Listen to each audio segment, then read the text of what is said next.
عبس وتولى أن جاءه الأعمى وما يدريك لعله يزكى أو يذكر فتنفعه الذكرى أما من استغنى فأنت له تصدى وما عليك ألا يزكى وأما من جاءك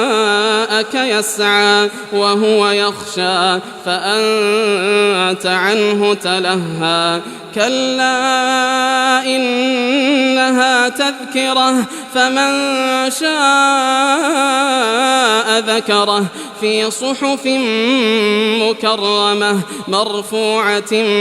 مطهرة بأيدي سفرة كرام بررة قتل الإنسان ما أكفره من أي شيء خلقه من نطفة خلقه فقدره ثم السبيل يسره ثم أماته فأقبره ثم إذا شاء أنشره كلا لما يقض ما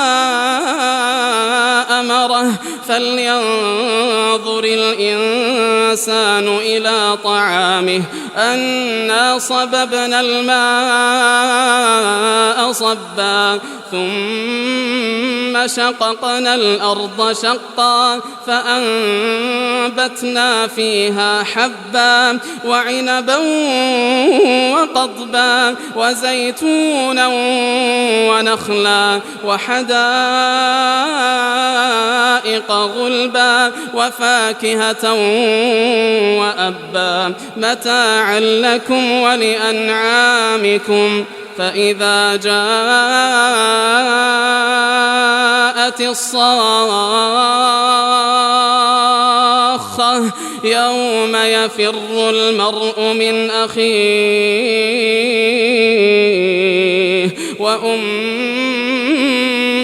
وأبيه وصاحبته وبنيه